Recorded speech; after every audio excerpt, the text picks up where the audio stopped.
devo dire che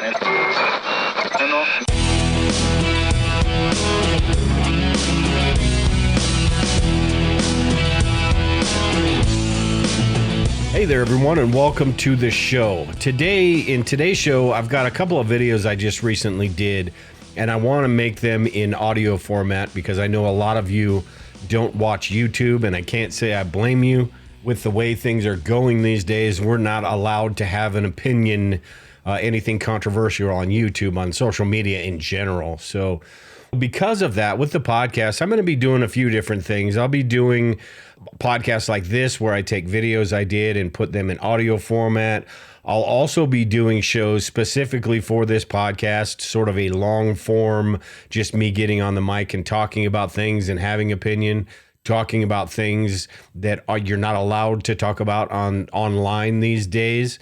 There's a lot going on and a lot of different things that really could affect us here in the near future as well. So I want to talk about some of those. And I'll also be doing shows that come out before I put the video out. That way you guys can listen to them first. And if you want to go watch the video, you can later. And with these topics that I'm going to be talking about today, the first one I've got is items that we shouldn't be wasting our money on. And the second one I've got is some of the ones that are a little bit more expensive, some of these supplies that are a little bit more expensive, but they can be game changers in our preparedness plans, and supplies that maybe you need to save a little bit up for, but they will absolutely make a big impact on your preparedness. Now, before we get into those, I did want to update everyone at the Bug Out Location membership website, anyone that is a member. I've sort of haven't done a whole lot in the last month or two, but I've got a lot that I need to upload. I've got a lot of videos done. I've got some things that I need to add. I just haven't had the time to add them yet because I'm one person trying to do 15 different jobs. But I do have them ready, and over the course of the next couple of weeks, I'll be adding some water storage stuff, some food storage videos, supplies, a lot of different things that I need to add to that, a lot of resources that I have sitting on my computer, downloadable PDFs and files and things like that I need to get uploaded as well. So there will be some additions in the next few weeks. If you're not a member and you'd like to check it out, you can go to thebugoutlocation.net, see what it's all about. But it is a great place to get all your preparedness information all in one spot. With that, let's go ahead and get into this first one here about some supplies and some things that we do that really takes away money that we could be putting in other areas of preparedness, and we should sort of look out for these. So let's go ahead and go over some prepping money mistakes. I waste money on that. While there are a lot of tools and supplies and gear that it takes to become better prepared, it doesn't mean it needs to put us in the poorhouse. It's harder than ever these days just to pay the bills, let alone have a little bit of extra money each month to put towards becoming better prepared. In a world where becoming better prepared is more important than ever, it's really easy to get caught up in the stockpiling and the newfangled gadgets and all these different things in preparedness. But all prepping purchases aren't created equal. Some can actually drain your resources without adding any real value to your survival plan. Imagine this, you're in the heart of an emergency without power, surrounded by a bunch of these expensive supplies or must-have gadgets, but you're missing the essential items that could make all the difference in a real-world emergency. You've got 15 ferro rods and 25 flashlights, but you don't have any way to cook food for the family when it comes to dinner time. In the next few minutes, I'll be going over 10 prepping items that might be eating away at your budget without giving you the security that you're actually looking for. From overpriced gimmicky survival gadgets to unnecessary bulk purchases, sometimes this money can be better spent in other areas, more important areas of preparedness. If you are a seasoned prepper like me, you've probably fallen victim to a few of these and maybe still do. I know I do. And if you're just starting out, this information is going to be critical for building a practical and effective emergency preparedness plan. But with that, let's go ahead and get into this list that I put together here. And the first one is subscription boxes. And while these are cool, it's sort of neat it's kind of like Christmas every month, right? You get something in a little box and it's got all the cool little trinkets and gadgets in it. But the truth is, most of these supplies that come in that box you're not going to use them. So even though some of these places say that, hey, this box is $50 and it's got a $120 value or whatever the number is, if all you're going to use is a flashlight or a knife out of that box, and that flashlight or knife is $25, then you're not getting $120 worth of supplies. You're getting $20 and you just paid $50 or $60 for it. So while these are kind of cool and maybe they make good gifts, and if you're in a position where you want to try it out for a couple months, that's fine. But for the most part, I would steer clear of these subscription boxes and figure out the items and the supplies that you need. Maybe watch some videos and see if they have some cool stuff that you want, and then go out and buy that. But I wouldn't, I just wouldn't suggest buying one of these subscription boxes and getting a box every month, because not only are you not going to get supplies that you don't need, you're going to have to figure out where to put all of that stuff as well. So subscription boxes are cool, but they're not really necessary. Maybe try it for a month or two and then cancel your subscription. Number 2 on the list here is water filters, and specifically the wrong water filters. If you're just getting into preparedness, or it never fails if you ask somebody about water filters, the Life Straw comes up or the Sawyer Mini comes up. And while those are fantastic and they do serve a purpose, a very good purpose, sometimes that's just not enough. Those water filters, those $20 water filters, are high country water filters, meaning they're going to get some of the microorganisms out of the water, the Giardia, the Cryptosporidium, but they're not going to get chemicals and viruses and things like that. So depending on your situation, where you live and where you might be getting water if you need it in emergency, you're going to need a different filter.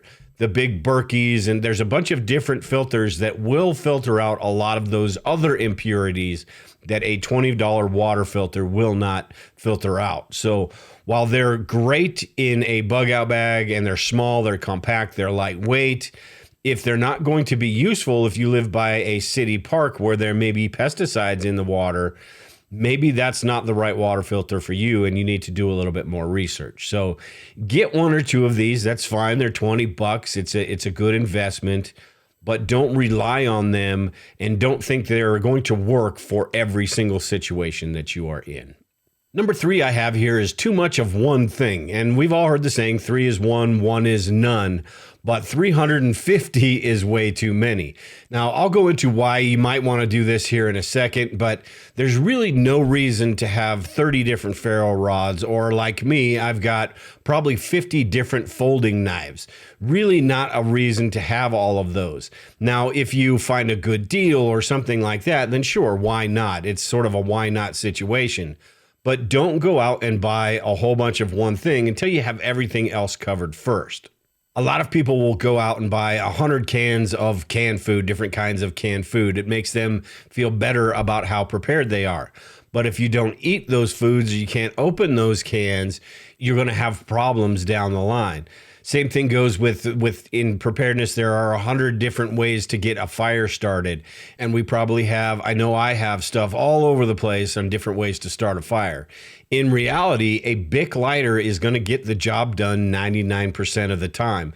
Have 5 or 6 Bic lighters and you're good to go. It is important to learn these other things, but having all of these supplies is sort of unnecessary, and it just adds to the overwhelm and the confusion of preparedness. So 2 is 1, 1 is none, but again, 100 of them may be just a little bit too much. Number 4, I have pre-made survival kits, and this is sort of, there are some out there that are pretty well made. I've got a first aid kit that I bought from Surviveware that is a pretty good kit. It is a little bit more expensive than some of the other ones you'll see on Amazon or wherever. But just be leery about some of these kits, because if it seems too good to be true, it probably is. A lot of these kits that will say it's got 100 pieces in it are put together with really low quality supplies, and they're not something you're going to want to depend on in a disaster or SHTF situation. Now, the caveat to this is these kits would make good gifts. They would be good kits to practice with. And I've even bought a couple just because I like the bag it comes in. Some of these have the nice compartments and they're organized, and some of them are even labeled, like the Surviveware one that I got. And you could take pieces out and put your own stuff in the higher quality supplies. Most of these don't have any of the trauma gear like the cat tourniquets or quick clot or anything like that. So you'll have to add those in there as well. But just be leery of these pre-made kits. So there's a lot of bug out bag kits out there, pre-made bug out bags. A couple of them are actually pretty decent. You're going to pay a little bit for them, but they're actually decent. A lot of them are just, I just wouldn't use them. You can get a good idea about what needs to be in your bug out bag, though, by looking at these. I would just put the bug out bag together yourself, because along with having better quality supplies, you're also going to have a better understanding about preparedness and what it's going to take in general. And you can research why you need certain things in your bug out bag rather than just having something you bought, you throw it in your truck, and when something happens, you've got to learn on the fly. And that's the wrong way to go about things. Number 5 on my list here is bartering supplies. And don't get me wrong, bartering supplies do have their place in preparedness, but we shouldn't be stockpiling supplies specifically for bartering until we've got everything else figured out. And it is pretty hard to have everything else figured out. Now, you can, if you find a good deal on something, you can get a little bit extra here, a little bit extra there. I've even done a video on some of the best bartering supplies, and the best bartering supplies are going to be the smaller supplies. But don't go out specifically until you've got everything else figured out. Don't go out specifically to get 150 Bic lighters or a bunch of water purification tablets, things like that, just for putting away for bartering, or a bunch of bottles of booze, right? Make sure you have yourself and your family taken care of first before you go out and get those bartering supplies. Like I said, there could be a lot of different situations where that would be important to have some of these and to have a few extra in case you need to barter those. And we're not talking about just SHTF scenarios. There are a lot of different emergencies and disaster scenarios where a bartering economy would present itself. Number 6 here, I have overpriced or tactical gear, right? All of these things that I've got to have the best of this. I got to keep up with the Joneses.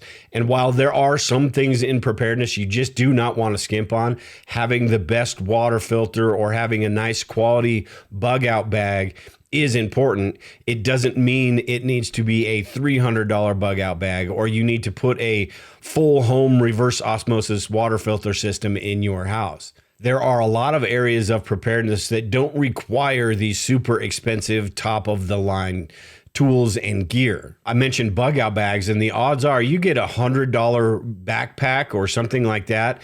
That is going to do just fine, because for the most part, that bag is going to be going back and forth between you and your vehicle and or your work or wherever you're going. So it doesn't need to be that top of the line bag initially anyway. You can build up to that point, but $100 bag is going to do you just fine. There is so much involved with preparedness as far as what we need to buy, from everything from our food storage to our shelter, home security, all these different areas, that any place that we can find where we can cut corners a little bit without sacrificing the quality, we need to be able to do that. So some of this overpriced gear that keeping up with the Joneses looks really cool, and you'll be able to tell your friends what a great pack you have. That's all fine and good, but when it comes down to it, a $200 bug out bag is probably going to do the exact same thing as a $600 bug out bag. So just make sure and weigh the pros and cons and do your research and decide if you really need that super expensive item, or can you get away with something that's a little bit less expensive and put that money into another area of preparedness. Now, number 7 here is sort of along the same lines, and it's the low quality supplies, sort of like the pre-made kits I was talking about. We don't need to go out and spend millions of dollars or thousands of dollars on supplies, but we can't be having our whole entire preparedness plan be set up from things from Walmart or the dollar store or Temu or things like that. In a disaster situation, in an emergency situation, you want to make sure that the supplies you have are going to work. And there are just so many low quality made in China supplies these days that it really is hard. They look exactly like the higher quality supplies, but at a much cheaper price. And we can talk ourselves into these sometimes. And it's in a situation where you're in a disaster. Say you've got one of the folding shovels that have all the different saws and things in them. I've got one of those. And they probably work just fine. But in a disaster situation where you really need that shovel, nothing is going to beat a regular shovel. Anything that's got a bunch of moving parts has a bunch of places where it could possibly break down. A shovel is basically a piece of wood attached to a piece of metal. These little folding shovels and all these trinkets and gadgets all have a bunch of different parts. So make sure that the backpack you have isn't super low quality. It doesn't have to be the most expensive, but it can't be really low quality where the straps are going to rip off or the zippers are going to break. Make sure that the water filters you have are actually going to filter the water. There are a lot of companies out there that claim they could do certain things, but they really can't. And with water, you can't really tell because you can't see what the impurities in there that you're trying to get out. So you have to take their word for it. So make sure that you're getting quality supplies. Doesn't mean it has to be the most expensive, but don't get these low price supplies. And if you do, make sure you get them for the explicit purpose of testing and just seeing how these things are. But you don't want to depend on these low quality supplies in an emergency or when everything is at stake.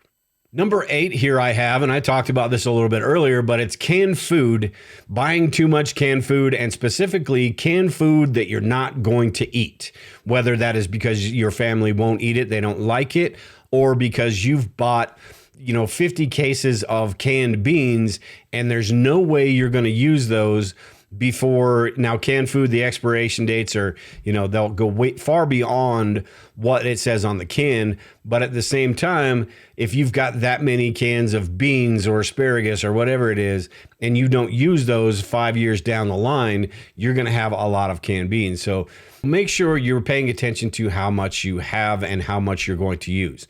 With me, I treat my food storage sort of like a restaurant where the amount that you consume on a weekly or monthly basis is going to factor into how much you buy and how much you can store. But this is a trap that a lot of people fall into when they first get into preparedness. I know we did. You just buy a whole bunch of canned food because it makes you feel better. It makes you feel more prepared. And you probably are if something were to happen tomorrow or next week. But as things go on, 10 years for me, 10 years down the line, I've thrown away quite a bit of canned food because I didn't do the inventory and rotation properly, and we just bought too much of the foods that we don't eat. Number 9 on my list here is disaster-specific supplies, and this mainly goes for anybody just getting into preparedness. But the gas mask, the iodine tablets, any supply that is specifically for one disaster or the other, the PPE, the personal protective gear. Get your bases covered first with all the other things, all the basics of preparedness, the food, the water, the shelter, the first aid, sanitation, hygiene, all of those things. Get those covered first to have a well-rounded plan. That way, regardless what happens, you are ready for that. And then from there, you can sort of build out. If you do feel the need to get a gas mask, they are pretty expensive, but if you want to get one of those, you can, or the iodine tablets. You can sort of individualize things as you go, but make sure before you go with these disaster-specific supplies, make sure you have the basics covered first. And what you'll find is with your basics covered first, you'll be prepared for some of these other disaster scenarios as well, because food goes for everything. Having the ability to generate power goes for anything that we can think of. So make sure you're not spending all of your money on a $200 gas mask when there's not a whole lot of food or you haven't got your water figured out and things like that. Get those taken care of first, and then you can sort of individualize your plan afterward. And then one that is easier said than done, for me at least, is try to avoid the gimmicky or expensive gadgets, right? The reinventing the wheel that everyone tries to do these days. In preparedness, the essentials are really simple. We don't need a whole lot of these gimmicky things that are going to make things easier for us. When it all boils down to it, a Bic lighter, some water, some food, all of those things are what's most important. You get some of these gimmicky supplies, and while yes, they are cool, and it's really hard not to try them out and see how they work, nothing is going to be, you've got different ferro rods and things like that, the auto strikers. Nothing is going to beat just a plain old ferro rod or even just a plain old Bic lighter, right? So you've got all of these tools. A multi-tool is fantastic, but you've got other iterations of the multi-tool that have a bunch of different things on it that you probably don't need. So it's important to just sort of check ourselves and say, hey, do I really need this or do I really want this? Most of the time it's a want. And even to this day, I still fall for it because there are some things that you just got to try out.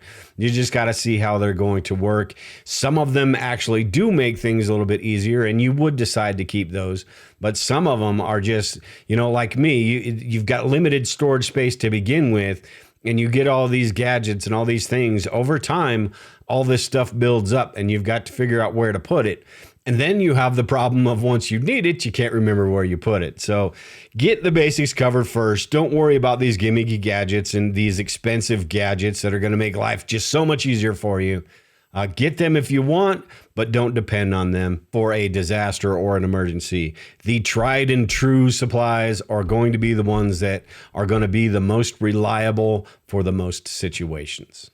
And with all the stuff that I've talked about today, we need to think about the 80-20 rule and how it applies to preparedness. The 80-20 rule is basically 20% of what you do is going to have 80% impact. That means that 20% of what you do is going to have the biggest impact on your preparedness. Focus on that 20%, those truly important things before you get to some of these outliers, some of these specialized supplies, or maybe some of these trinkets and gadgets. Focus on the truly important stuff first. Remember that 20% of what you do, and this includes skills and training and things like that, are going to have that major impact on preparedness. Yes, good stuff there.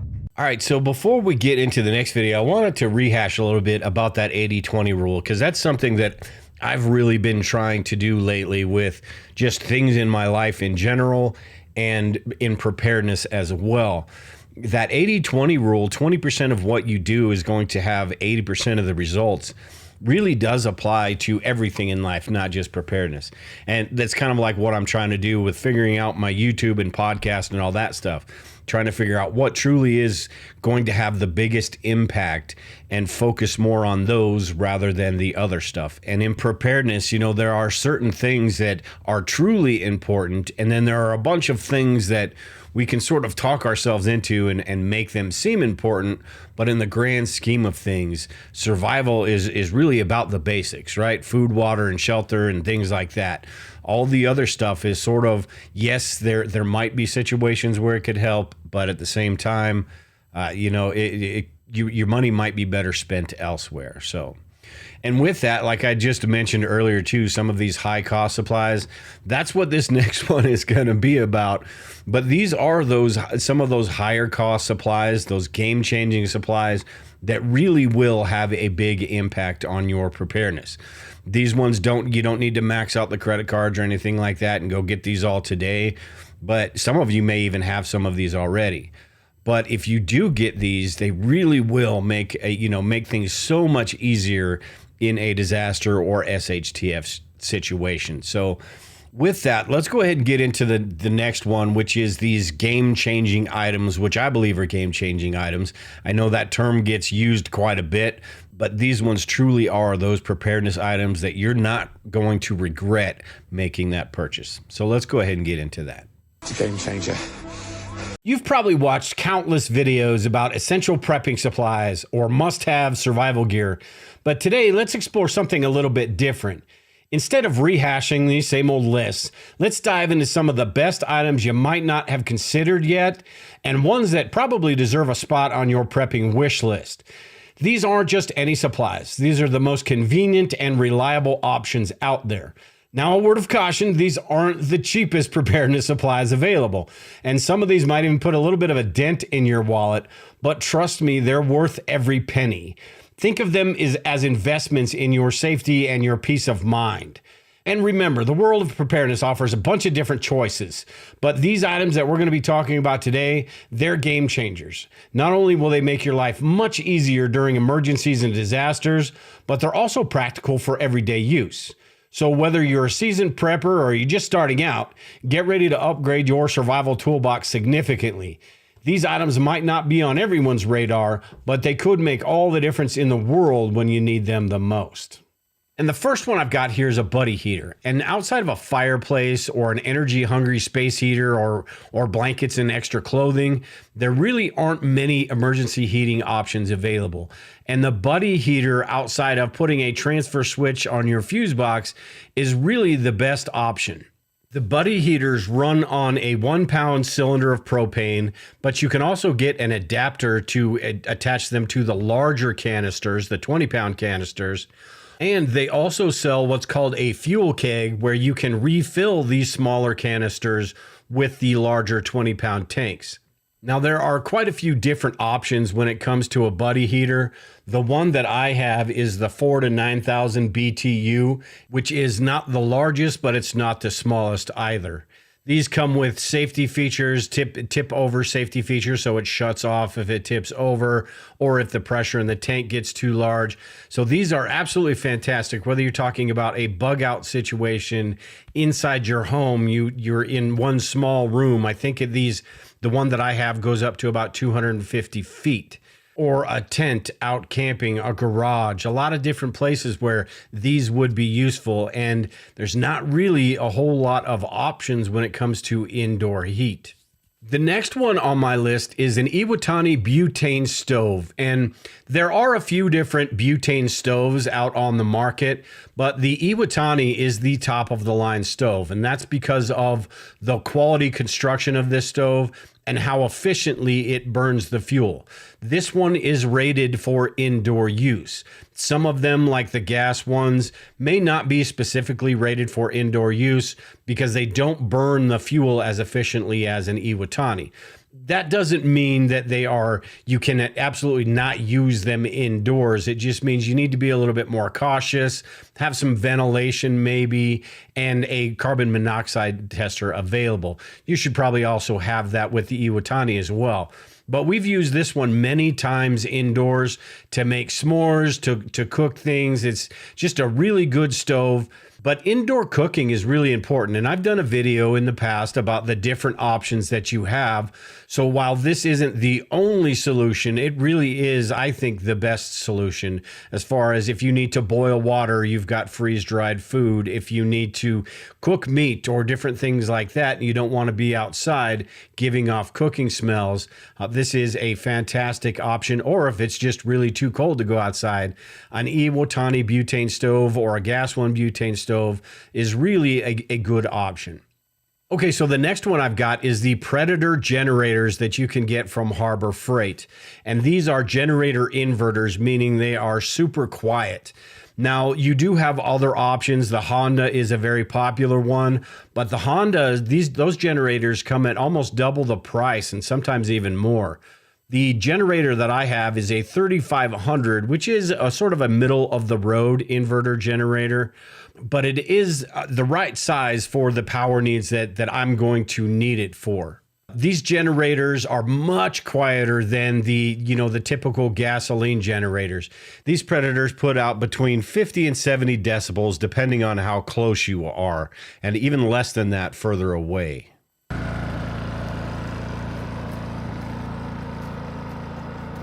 Now, the Hondas are a little bit quieter. They've got a better warranty, and the construction of them is probably a little bit better as well.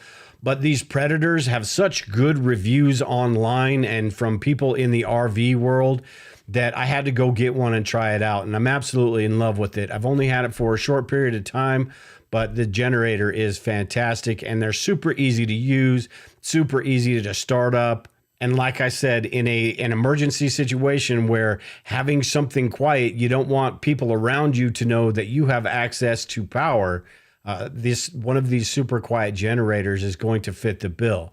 Now, one thing when you're with this generator and when you're shopping at Harbor Freight in general, never buy something at full price. Harbor Freight is all about the coupons. They sign up for their email list and they send you coupons every single day. I made the mistake of buying this generator at full price, and the day after I did, I got an email stating that it was $100 cheaper than when I bought it. So make sure and be on the lookout for these coupons and these deals. And you can also, they've got quite a few things that are pretty good. Some of their stuff is sort of junk, but some of their stuff is pretty good. And these Predator generators are definitely one of those. But make sure and wait for the deal, then go get one. You won't have to wait too long. The next one I've got on my list here is a DC refrigerator. And I've done a couple of videos about refrigeration in an emergency or a disaster. I recently did a review on the Set Power DC refrigerator, which is a really nice budget option when you look at the prices of some of the other DC refrigerators out there. And I've also done a video on a mini fridge and a chest freezer. And when you compare the two, you're not going to get as much room in a DC refrigerator like this Set Power, but it is going to take about half the energy. And in any sort of disaster or emergency, energy is going to be at a premium. So the less you use on one thing, it gives you the option to use that on another thing. So with the Set Power taking about 30 to 50 watts to use, it's a great option to have, and that way you don't have to throw away food that's in your refrigerator or do the neighborhood barbecues like everyone talks about. Use that food before it goes bad. With a DC refrigerator, you have the option to take maybe some milk out of the refrigerator, some cheese, those items in the refrigerator that are going to need to stay cool. You'll have that option if you have a DC refrigerator. So I think these are fantastic for emergency purposes. And also just everyday use as well, going camping, going hiking, family gatherings, a lot of different situations where you just plug this DC refrigerator in and you're good to go. You can also put these in your vehicle if you're in a bug out situation or traveling. You plug this into your lighter port, it'll fit in the back seat of your truck or car. Like I said, I did a review on that Set Power DC refrigerator, and it's a budget model. There are some out there that are really expensive, but this Set Power one I was really pleased with because it's a good price and it does the job it's supposed to do. But a DC refrigerator is definitely something that you ought to put on your wish list. The next one I have is the SimPure reverse osmosis water filter. And there are a number of different water filters out there, high-end water filters like the Big Berkeys, although there's been some issues with Big Berkey here recently. So it's really up to you. I know I've talked to some people who are adamant that they are going to continue using their Berkey, and I've talked to people that are pretty leery about getting a Big Berkey anyway. I've done a video on that in the past. I'll make sure and leave that in the link below. You can see what sort of legal issues they're having. But this SimPure reverse osmosis water filter, I've reviewed in the past. I've had mine for a couple of years now and absolutely love it. A reverse osmosis water filter is going to be the best way to basically get everything out of the water. Now, there are some chemicals and some things that a water filter, no matter what you have, just won't get. But a reverse osmosis water filter, and this portable version, is going to be the best option that you have. Now, this SimPure has 4 stages of filtration. You've got the sediment that it filters out first, and then you've got activated carbon. Then it goes through the reverse osmosis filter, and then finally the UV filter. And depending on how often you use these filters will last you a year or so. You can even get a couple extra and keep them aside in the case of an emergency or disaster so they're not used. And another great thing about the SimPure is it runs on about 30 watts of energy. So with this small power bank that I have, this Blue Eddy, which is about 260 watts, I could run this water filter for 6 to 7 straight hours of filtering water. Now, that's a whole lot of water, and you probably wouldn't want to have that filter on for 7 hours. But if you had to go out and collect some water, or you were worried about some water, you can filter a few gallons of water and use very little energy doing it. So that's one thing that I really like about this water filter. It's something I use every day anyway. But this one is really a good option for emergency preparedness purposes. Something you can use on a daily basis and something that is going to be super important in any sort of disaster or emergency. So I've mentioned a couple things here that will require a little bit of energy. And while you do have the generator, another good option is the portable power stations. There are a number of different sizes. There are a number of different costs for these. Some of these can get pretty expensive. You've got reputable brands like the Jackery, which is the prepper favorite. I have an Opez 1200, which is a budget model. And so far, I've had it for a year or so, and so far it's been pretty good. But it is one of the lower end models. So it's one of those that, it may not have the best components inside and it may not last as long as a Jackery. But there are all different sizes and all sorts of different brands as well. You've got Blue Eddies that are pretty good. You've got the EcoFlows. But having one of these little power stations will be super beneficial in any sort of emergency when you need that little bit of power. Like I was talking about, I have a few things that only take 40 or 50 watts, and one of these power stations will do that absolutely just fine.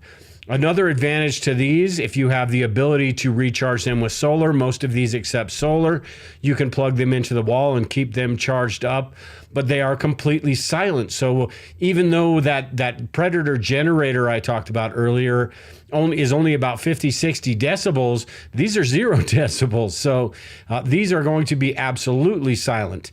Another option, which is sort of the same thing if you don't want to go out and spend all this money on one of these power stations, is just get yourself a LiFePO4 battery and an inverter, and it's sort of the same type of situation.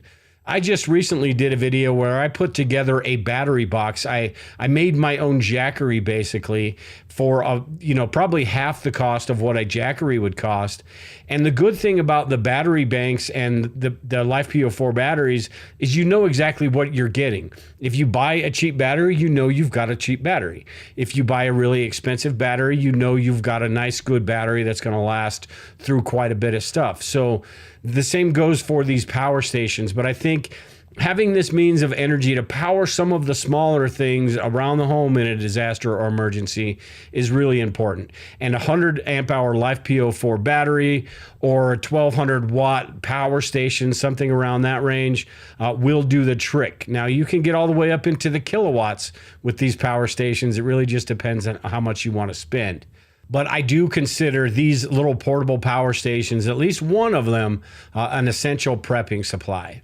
Next on my list is the Harvest Right freeze dryer. And when I said at the beginning, these will take a little bit of a bite out of your budget, the Harvest Right is by far the most expensive one on this list. But if you are serious about your long-term food storage program, a Harvest Right is a fantastic investment. If your long-term food storage consists of a year or longer, something in that range, or if you've got quite a few people in your family and you're going to use this on a daily or weekly basis, I think eventually it will pay for itself. I've had mine for a couple years now, and it's getting to the point where it has paid for itself. But it's an easy way to really bulk up your food storage and do it with food that actually is going to taste good and food that your family eats. You can do all sorts of different things in a Harvest Right freeze dryer. We do eggs quite often because we have our chickens here that just produce nonstop and we have too many. So I've got bags and bags and bags of eggs, freeze-dried eggs available. But you can do meats, you can do ice cream, you can do candy, you can do soups and stews and all sorts of different things in a Harvest Right freeze dryer. Even just freeze dry your leftovers and save them for later. But if it is something that you will use on a daily basis or quite often throughout the year to build up your food storage, I think it's really a really good investment. Moving on here, I've got the All-American Sun Oven, and I've had mine for close to a decade now, and I absolutely love the All-American Sun Oven. There are some different models of sun ovens out there, but for the most part, and I haven't tried some of the newer ones, but for the most part, nothing is going to be an All-American Sun Oven. You can make just about anything you can think of in an All-American Sun Oven. I've done pot roast in it. I've hard-boiled eggs. I've made frittatas, which is basically you take some eggs and cheese and and bacon and mix them all together. You just throw them in a pot, throw them in these All-American Sun Oven for about an hour, hour and a half, and you've got breakfast right there. Another great thing about these All-American Sun Ovens is they don't give off any smell. So you can throw this in your backyard, even if you have pets or animals coming through your yard like we do. They're not even going to know they're not even going to pay attention to it because it doesn't smell like anything. And if they actually touch the glass with their nose, it's probably going to burn a little bit. So they're going to steer clear of it. But this makes it, as long as you've got a little bit of sunshine, even overcast days, it works fine as well. On sunny days, it's going to work the most efficient, but even overcast days, it will still heat up and still cook that food. But for cooking entire meals and being able to cook outdoors without, alerting the whole neighborhood that you're making dinner, a All-American Sun Oven is really a good investment to have. Again, this one's a little bit more expensive than some of the other ones I talked about. Not quite as expensive as a Harvest Right, but save up a little bit of money, and I guarantee that once you get one of these, you will not be disappointed. It's fun to use. You can take it to family gatherings. It doesn't take any energy whatsoever other than the energy from the sun, so you don't have to worry about fuel storage or anything like that. You throw this out in the sun, and those reflectors do the job. It's super efficient. But an All-American Sun Oven is definitely one of those on the list. While there are a bunch of different options for cooking in an emergency or disaster, this is one of those. You're going to be glad you have it if you've got one. So that's the list that I have here. And I know there are a lot of other different things and just so many different options for getting something done in a disaster or emergency, whether you're talking about food, water, shelter, security, sanitation, all that different stuff. There are just a bunch of different options. But what I like about all of these is how simple it's going to make doing these things when that time comes. Having a reverse osmosis water filter, when I know that way, I'll know that I've got the cleanest water I possibly can, and I don't have to wonder if that little life straw is going to do the job or not. I've got a little butane stove like the Iwatani stove that I talked about, where basically I just pull it out, take it out of the box, insert the fuel canister, and I'm ready to go. I don't have to do a whole lot else. So these are ones that you don't have to, fill out your wish list right now and max out the credit card and get these all at once. I've gotten these over the course of the last decade, one here, something there, and just sort of built up. I've got the other options as well, but these are some, if you set your sights on one of these, get that, and then in a little while, set your sight on something else and get that. Take my money. All right, that's it for today, everyone. With these videos, if you're not sure what one of or any of these supplies are, I'll make sure and put the videos that I did on the show notes over at survivalistprepper.net, and you can check those out. If you're not sure what the Iwatani stove is or the Predator generator, things like that, you can go over there and check those out and see exactly what I'm talking about. Also, like I said in the beginning, if you are a member of the Bug Out location, I'll be working on that in the next few weeks and adding some things. And if you are not a member, you can become a member. Just go to thebugOutlocation.net. That's the brand new Bug Out location that I've redesigned, and you can check that out and become a member over there. But with that, I appreciate everyone joining in today. Like I said, I'll be trying to do some different styles of podcasts. Maybe sometimes I'll just come down here in my basement, my bunker that I call it, and just hit the record button and talk about current events or talk about things that are going on. Sometimes they will be videos like these today that I've done on YouTube, and sometimes they will be videos that I'm going to put on YouTube that I'm going to put out as a podcast first. But I appreciate everyone who's been a subscriber for a long time. Anybody who's new to this podcast, appreciate you all. And with that, take care and prepare, everyone. We will talk to you all later.